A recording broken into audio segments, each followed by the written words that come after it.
السلام علیکم ورحمۃ اللہ وبرکاتہ۔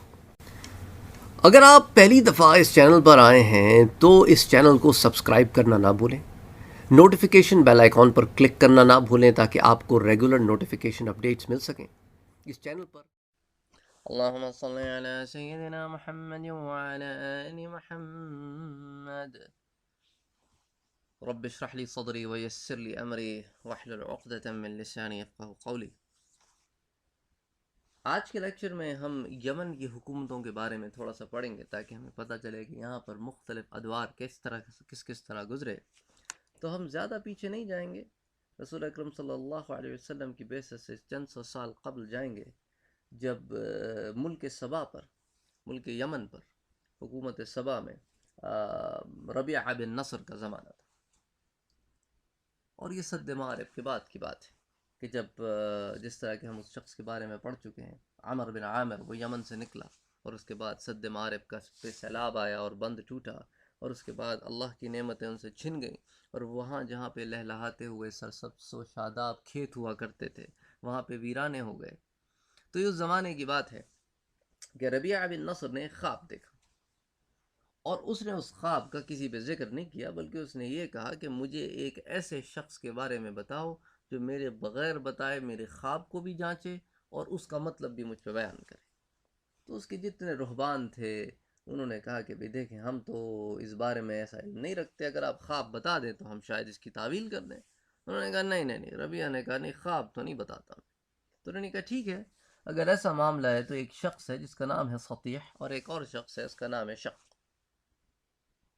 ان دونوں کے سامنے آپ کو ہم لے جاتے ہیں، یا ان دونوں کو آپ کے پاس لے آتے ہیں، اور پھر یہی ہیں جو اس بارے میں کچھ کر سکتے ہیں۔ تو وہ ستی کو پہلے لے کر آئے۔ اچھا، ستی اور شق کو الگ الگ فرمان دیے گئے اور الگ الگ ٹائم پر بلایا گیا تاکہ دونوں کو ایک دوسرے کے بارے میں نہ پتہ چلے۔ تو جب ستی آیا تو ربیعہ نے اس سے کہا کہ اچھا مجھے بتاؤ میں نے کیا خواب دیکھا ہے۔ میں نے خواب تو دیکھا ہے کہ جو بڑا خوفناک ہے، لیکن میں چاہتا ہوں کہ اس کو بیان بھی تم کرو اور اس کی تعویل بھی تم بتاؤ، اس کو انٹرپریٹ بھی تم کرو۔ تو ستی نے کہا کہ آپ نے دیکھا ہے بادشاہ سلامت، آپ نے دیکھا ہے کہ آپ نے ایک آگ دیکھی ہے جو تاریکی سے نکل کر زمین پر پھیل گئی ہے، اور ساری چیزوں کو جو اس کے راستے میں آئے اس کو کھا گئی ہے۔ تو بادشاہ نے کہا ستی تو نے تو سچ کہا، میرا تو یہی خواب ہے، اب اس کی تعبیر بتاؤ۔ تو اس نے کہا کہ دیکھیں، آپ کی سلطنت پر اہل حبشہ یعنی ایتھوپینز یعنی ابیسینین حکومت کے جو لوگ ہیں وہ حملہ کریں گے، تو اور وہ آپ کی حکومت پہ قابض ہو جائیں گے، فتح کر لیں گے۔ تو بادشاہ نے کہا یار یہ تو بڑی تکلیف دہ بات ہے، مجھے بتاؤ کہ یہ بات میرے سامنے ہوگی یا میرے بعد ہوگی؟ میں نے کہا یہ ہوگی آپ کے بعد، اور کوئی 60 یا 70 سال کے بعد شاید یہ معاملہ پیش آئے، لیکن اس کے بعد اہل حبش یہاں پر قائم ہو جائیں گے۔ تو بادشاہ نے کہا کہ بھئی دیکھو چلو اہل حبش کے پاس حکومت چلے گی تو کیا وہ مستقل طور پر یہاں رہیں گے؟ تو ستی نے کہا نہیں، یہ بھی مار بھگائے جائیں گے۔ ایک قوم ارم کے نام کی ایک قوم جو عدن سے نکلے گی وہ ان کو مار بھگائے گی۔ تو بادشاہ نے پوچھا اچھا یہ جو ارم کی جو قوم ہے جو عدن سے نکلے گی، کیا یہ ان کے اوپر مکمل طور پر قابض رہے گی؟ اس نے کہا نہیں، یہ بھی ان کا زمانہ بھی بڑا قلیل ہے، یہ ہمیشہ اس پر قائم نہیں رہیں گے۔ اس کے بعد ایک نبی کا ظہور ہوگا، محمد مصطفیٰ صلی اللہ علیہ وآلہ وسلم، جن کے پاس اللہ کی طرف سے وحی آئے گی، اور وہ پھر اس حکومت پر قابض ہوں گے، اور جب تک وقت ہے تب تک وہی اس پر قابض رہیں گے۔ تو بادشاہ نے کہا ٹھیک ہے، ستی کو بھیج دیا۔ تھوڑی دیر کے بعد اس نے شق کو بلایا، اور شق کے سامنے بھی اس نے یہی بات رکھی۔ تو شق نے کہا ٹھیک ہے، میں آپ کا خواب بتاتا ہوں، آپ نے ایک آگ دیکھی ہے، اور وہ آگ ایسی ہے کہ ہر طرف پھیل جاتی ہے۔ تو بادشاہ نے کہا کہ بھئی تم نے بھی صحیح کہا، اب اس کی مجھے تعویل بتاؤ۔ تو اس نے بھی وہی تعویل بتائی جو ستی نے بتائی تھی کہ آپ کی حکومت کا زمانہ ختم ہوگا اور ایبیسینیا کی حکومت آپ پر آئے گی، اور اس حکومت کو کوئی اور ریپلیس کرے گا، اور اس کے بعد محمد مصطفیٰ صلی اللہ علیہ وآلہ وسلم کا زمانہ آئے گا۔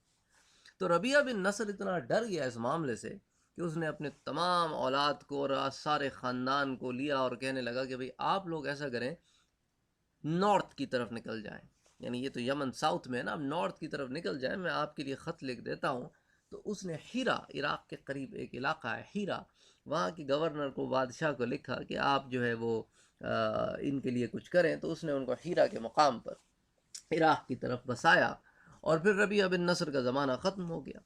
جب ربیعہ بن نصر کا زمانہ ختم ہو گیا اور وہ ہلاک ہو گیا، تو یمن جو ہے حسان بن بطان اسعد ابن کرب کے پاس آیا، تو اس کو کرب بھی کہتے ہیں اور طبہ آخر بھی کہتے ہیں، کیونکہ یہ لاسٹ طبہ تھا، اور یہ ایسا بادشاہ تھا کہ اس کا جو ہے وہ کافی وسیع علاقے کے اوپر اس کی حکومت پھیلی ہوئی تھی۔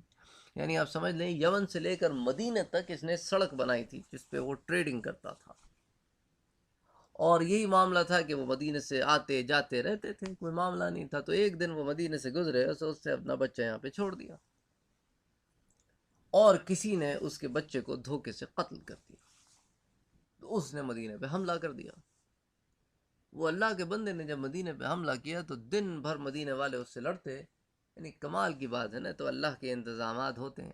جنہوں نے میرے مدنی صلی اللہ علیہ وآلہ وسلم کی مہمان نوازی کرنی تھی، تو ان کے اخلاق بھی ویسی تھے، تو یہ دن بھر طبہ سے لڑتے اور رات کو اس کے لیے کھانا بھجواتے۔ یعنی کبھی آپ نے یہ مثالیں دیکھی کہ دن بھر آپ دشمن سے لڑیں اور رات کو اس کو کھانا پہنچے؟ وہ کہتا ہے اللہ کے بندے ہم تو اتنی دور سے تجھ سے لڑنے آئے ہیں۔ کہتے ہیں مدینے والے لڑنے آئے ہو تو کیا ہوا، مہمان تو ہونا، مہمان تو ہونا ہمارے، تو تمہاری تواضع کرنا تو ہمارا فرض ہے، چلو لڑتے ہیں تو لڑے۔ تو خیر کافی دن تک یہ جنگ جاری رہی، تو اس کو علماء یہود جو مدینے میں بسے ہوئے تھے انہوں نے اس کو اپروچ کیا، انہوں نے کہا طبہ تم اس شہر کو فتح نہیں کر سکتے، کیونکہ یہ ہجرت کی جگہ ہے ایک نبی عربی محمد مصطفیٰ صلی اللہ علیہ وآلہ وسلم کی، مولد ہو مکہ، وہ مکے میں پیدا ہوں گے، وہ مہجر ہو طیبہ، وہ یثرب یا طیبہ کی طرف وہ ہجرت کر کے آئیں گے، یہ ان کا شہر ہوگا، یہ مدینہ النبی ہوگا۔ تو طبہ نے کہا اچھا ٹھیک، اگر ایسی بات ہے اور یہی اگر دین حق ہے تو چلو تم میرے ساتھ چلو، اور میرے ملک میں بھی اس دین کے بارے میں لوگوں کو دعوت دو، تاکہ لوگ جو ہے وہ تمہارے دین میں آئیں، اور جب اس نبی عربی کا زمانہ آئے تو اس کے دین میں داخل ہو جائیں۔ اور یہی وجہ تھی کہ طبہ یمن نے ایک نظم لکھی جو حضرت ابو ایوب انصاری رضی اللہ تعالیٰ عنہ کے پاس بھی موجود تھی، اور مدینے کی بچیاں اکثر اس کو دف پر پڑھا بھی کرتی تھیں، اور اس میں اس نے اقرار کیا تھا کہ میرا مدنی محمد مصطفیٰ صلی اللہ علیہ وسلم کا زمانہ جب آئے گا تو میں آپ پر ایمان لاؤں گا۔ اور اسی طرح اس نے ایک خط لکھا جس کو اس نے اب سیل کروا کے اپنے بادشاہوں کے جو ڈاکیومنٹس ہوتے ہیں نا اس میں رکھوا دیا۔ اس نے اس خط میں لکھا کہ محمد مصطفیٰ صلی اللہ علیہ وآلہ وسلم آپ گواہ ہو جائیں کہ میں آپ پر ایمان لے آیا ہوں، اگر میں نے آپ کا زمانہ پایا تو میں آپ کا وزیر بنوں گا، آپ کے پاؤں دھو کر پیوں گا، اور اگر میں نے آپ کا زمانہ نہ پایا تو یہ گواہ ہے، یہ خط گواہ ہے کہ میں آپ پر ایمان لے آیا۔ خیر اس نے زمانہ تو نہ پایا، لیکن آپ دیکھیں اہتمام اس نے کتنا کیا، کتنا عرصہ پہلے اس نے رسول اکرم صلی اللہ علیہ وآلہ وسلم کی گواہی دی۔ تو خیر اس کے بعد وہ وہاں سے نکلا تو اس کے پاس آل حزیل کے کچھ لوگ آئے۔ آل حزیل کی یہ لوگ اس کے پاس اس پوائنٹ آف ویو سے آئے تھے کہ چلو یار ایسا کرتے ہیں کہ طبہ کا کام تمام کر دیتے ہیں۔ تو انہوں نے اس کو ایک سامنے ایک تجویز رکھی، اس نے کہا کہ طبہ تم چاہتے ہو کہ تمہیں اللہ سونا دے، چاندی دے، بہت سارے زیورات دے؟ اس نے کہا ہاں کیوں نہیں۔ تو اس نے کہا جب تم واپس لوٹو گے نا یہاں سے مدینہ سے، تو راستے میں تمہیں ایک شہر ملے گا جس کا نام ہے مکہ، اس میں ایک ایسا گھر بنا ہوا ہے جسے لوگ کہتے ہیں اللہ کا گھر ہے، اس کے اندر ایک کنواں ہے، اس کنویں کے اندر بہت سارا مال و دولت موجود ہے، اگر تم چاہو تو اس شہر پہ حملہ کرو اور سارا مال و دولت لے لو۔ طبہ نے کہا ٹھیک ہے، اس کو کیا معلوم کہ اللہ کا گھر کیا ہے اور کعبہ کیا ہے، وہ تو بت پرست آدمی تھا، ابھی اس نے دین اسلام میں داخل ہوا تھا۔ تو اس نے یہ ارادہ کیا تو ایک ایسی کالی گھٹا چھا گئی نا کہ ہاتھ کو ہاتھ سجائی نہ دے جاتا۔ تو کوئی علماء یہود نے اس کو دوبارہ اپروچ کیا، انہوں نے کہا کہ طبہ راستے میں ایک شہر آتا ہے، تم نے اس کے اوپر کوئی غلط نیت تو نہیں کی؟ اس نے کہا ہاں میں نے غلط نیت تو کی ہے۔ تو انہوں نے کہا توبہ کر، نے کہا میں توبہ کرتا ہوں، اور انہوں نے کہا کہ تم جاؤ اور وہاں پر طواف کرو اور عمرہ کرو اور حلق کرواؤ اور اس کی تعظیم کرو۔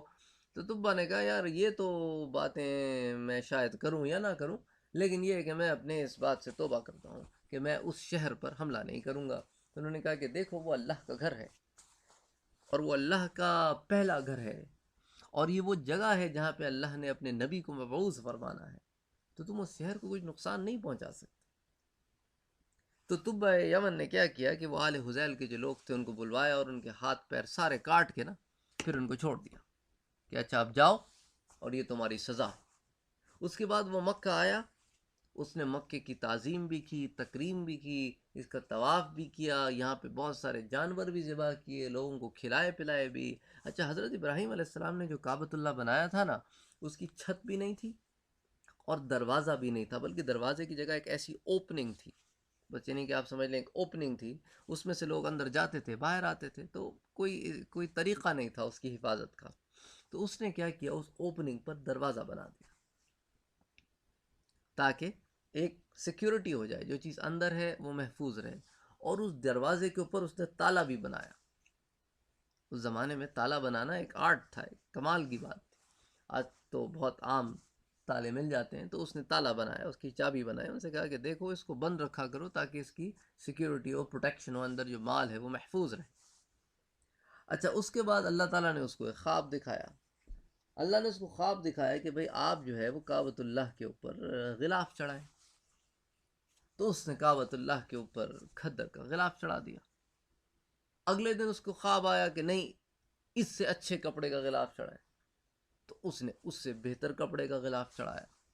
پھر تیسرے روز پھر خواب آیا کہ نہیں، اس سے بھی اچھے کپڑے کا آپ غلاف چڑھائیں، تو اس نے یمنی ایک کپڑا ہوتا ہے جو ایسے دھاری دار ہوتا ہے، اس نے اس دھاری دار کپڑے میں سٹرپس ہوتے ہیں اس کے اوپر، تو اس نے اس کپڑے کا غلاف چڑھایا کعبۃ اللہ پہ۔ پھر اس کے بعد اس کو خواب نہیں آیا۔ تو خیر بہرحال تو یہ وہ شخص ہے جو پہلا آدمی ہے جس نے کعبۃ اللہ کو غلاف دیا، کعبۃ اللہ کا دروازہ بنایا اور اس دروازے پہ تالا لگایا، اور اس کے بعد تبع یمن جو ہے وہ یہودی علماء کو لے کر کے اپنے ملک یمن چلا گیا۔ جب یمن پہنچا تو اس نے اپنی قوم کو یہودیت کی طرف دعوت دی۔ انہوں نے کہا کہ دیکھو، ہم ایک شرط پہ یہودی ہو جائیں گے کہ ایک یہ پہاڑ ہے، اس میں سے آگ نکلتی ہے، جب آگ نکلنے کا زمانہ آئے تو ہمارے علماء بھی آئیں اور تم یہودی علماء بھی آؤ، جو لوگ آگ کو پیچھے ڈھکیل دیں بس ہم سمجھیں گے کہ وہی حق پر ہے۔ تو جب ان کے علماء آئے تو آگ آگے بڑھے، بت پرستوں کے علماء آئے، وہ آگ کی طرف بڑھتے رہیں، آگ ان کی طرف بڑھتی رہے، یہاں تک کہ آگ نے ان کو جلا دیا۔ پھر علماء یہود تورات لے کر آئے، اور وہ تورات پڑھتے جاتے اور آگ کو پیچھے ڈھکیلتے جاتے، یہاں تک کہ انہوں نے آگ کو پہاڑ میں واپس ڈھکیل دیا۔ جب قوم نے یہ معجزہ دیکھا اللہ کی طرف سے، تو انہوں نے اس کرامت کو اور اس معجزے کو دیکھنے کے بعد انہوں نے اسلام قبول کیا، اور وہ سب کے سب یہودی ہو گئے۔ تو اس طرح یمن میں یہودیت کی داغ بیل پڑی اور لوگ یہودیت کی طرف آئے۔ تو خیر تبا کا زمانہ گزر گیا۔ تبا کا جب انتقال ہو گیا تو تبا کا بیٹا تھا، وہ اس کے بعد اس کا جانشین بنا، جس کا نام تھا حسان۔ حسان بڑا جنگجو آدمی تھا، تو اس نے ایک مہم کا ارادہ کیا جس کے تحت وہ نکلا یہاں سے اور اس نے فتوحات کرنی شروع کی۔ کرتے کرتے کرتے جب یہ بحرین کے قریب پہنچا تو اس کی قوم نے کہا کہ بھئی اب ہم آگے نہیں جاتے، ہم تھک گئے ہیں، ہم واپس اپنے اہل و عیال کی طرف وطن واپس لوٹنا چاہتے ہیں۔ اس نے کہا نہیں، میں نے تو آگے بڑھنا ہے۔ تو انہوں نے کیا کیا کہ اس کے بھائی عمر کے ساتھ مل کر ایک سکیم کی کہ عمر اگر تم اس کو مار دو حسان کو، تو ہم جو ہے وہ تمہارے ہاتھ پہ بیعت کر کے تم کو اپنا بادشاہ بنا لیں گے اور تم اس طرح ہمیں واپس لے چلنا۔ عمر ان کی باتوں میں آ گیا اور اس نے اپنے بھائی کو قتل کر دیا، اور اس کو قتل کرنے کے بعد وہ ان کا بادشاہ بن گیا۔ لیکن اللہ نے اس پہ ایسی مار کی کہ وہ ایک بیماری میں مبتلا ہو گیا، اس کو راتوں کو نیند نہیں آتی، ہر وقت اس کو اپنا بھائی نظر آتا، ہر طرف اپنا بھائی نظر آتا، اور خدا کا کرنا یہ ہوا کہ وہ اسی بیماری میں مارا گیا۔ اور یہاں تک کہ اس نے اپنی بیماری میں غضب اور غصے میں آ کے ان سارے لوگوں کو قتل کر دیا جس نے ان کو مشورہ دیا تھا کہ اپنے بھائی کو قتل کر دو، لیکن اس کے باوجود اس کی بیماری بھی نہیں گئی۔ تو خیر بہرحال اللہ تعالیٰ نے اس کو اس بیماری میں اس کو موت دے دی۔ اس کی موت کے بعد ایک عام آدمی، گھٹیا سا آدمی قوم حمیر کا، اس کا نام دلخنیا، وہ بادشاہ بن گیا، اور یہ بادشاہی خاندان سے بھی نہیں تھا، اور بڑا ہی گھٹیا آدمی تھا، بہت ہی گھٹیا آدمی تھا۔ یعنی کہ وہ ایسا آدمی تھا کہ سلطنت کے گھرانے کے اہل بیت کے ساتھ بدکاری و بدفعلی شروع کر دی اس نے، اور بڑا ہی زانی اور لوتی قسم کا آدمی تھا کہ لڑکوں کے ساتھ بھی بدفعلی کرتا۔ تو اسی طرح اس نے اپنے غلام کو بھیج کر ایک لڑکے کو بلوایا جس کا نام ذو النواس اور اس کا اصلی نام یوسف تھا، اور اس نے اس بدفعلی کے لیے جب اس لڑکے کو بلایا تو اس لڑکے نے آتے ہوئے اپنے جوتے میں ایک چھری رکھ لی۔ جب اس نے اس کے ساتھ بدفعلی کرنے کی کوشش کی لخنیا نے، تو ذو النواس نے اس کے سر پر وہ چھری ماری اور اس کا سر کاٹ دیا۔ اور جب وہ واپس اترا اس کے پاس سے تو سپاہیوں نے پوچھا، ہاں ذو النواس کیا حال ہے تیرا؟ اس نے کہا، حال تو اس کا پوچھ جس کا سر کٹا ہے۔ تو جب انہوں نے مڑ کے دیکھا تو باہر اس کمرے کے جو اس نے بنایا تھا اس غلط کاموں کے لیے، اس کا سر پڑا ہوا تھا۔ تو سارے سپاہی اتنے خوش ہوئے نا، انہوں نے کہا کہ چلو یہ ظالم کو جو حق سے مارا ہے اسی کو اٹھا لیا۔ انہوں نے کہا کہ بھئی چونکہ تو نے ظالم کو مارا ہے تو آج سے تو ہمارا سردار ہے۔ تو اس طرح ذو النواس جو ہے وہ یمن کے اوپر پھر اس نے حمیری سلطنت کی داغ بیل رکھی، اور واپس طبہ کے خاندان میں یہ بادشاہت آئی اور یہودیت پھیلنا شروع ہوئی۔ تو ذو النواس نے اپنے زمانے میں حکومت کی ایکسپینشن شروع کی، تو یہ وہ زمانہ تھا کہ ان کی ریاست کے آس پاس کافی ریاستیں اور کافی علاقے وہ کرسچنس تھے، عیسائی تھے۔ تو اس نے جو ہے ان کو یہودیت کی دعوت دی کہ تم یہودی ہو جاؤ تو ہم تمہیں معاف کر دیں گے، اگر تم عیسائی رہتے ہو تو ہم تم سے جنگ کریں گے، تمہیں قتل کر دیں گے۔ تو اس نے دبا کے کئی لوگوں کو قتل کرنا شروع کیا، یہاں تک کہ نجران کے علاقے میں پہنچا۔ اور نجران کے علاقے میں بھی اس نے وہی کام کیا کہ اس نے بڑے بڑے کنویں کھودے، اور ان کنووں میں اس نے جو ہے وہ لوگوں کو زندہ ڈالنا شروع کر دیا، زندہ جلانا شروع کر دیا، جس کو اللہ تعالیٰ نے قرآن میں بھی ذکر کیا ہے، قتل اصحاب الاخدود النار ذات الوقود اذ هم عليها قعود وهم على ما يفعلون بالمؤمنين شهود۔ اور آگ میں اور خندقوں میں جلنے والوں کو اللہ نے مومنین کہا، اور آگ کے باہر کھڑے رہ کر تماشا دیکھنے والوں کو ظالمین کہا۔ اسی لیے انہیں اصحاب الاخدود کہا، یعنی کہ خندقوں میں جلائے جانے والے لوگ۔ تو اصحاب الاخدود جو ہیں وہ یہ لوگ ہیں جو نجران کے لوگ تھے، جو عیسائی تھے، جنہیں اس بات پر کہ وہ اپنے دین سے نہ ہٹے، مومن اپنی ایمان سے نہ ہٹے، انہیں جلایا گیا۔ تو اس آدمی نے اس فعل کو کیا۔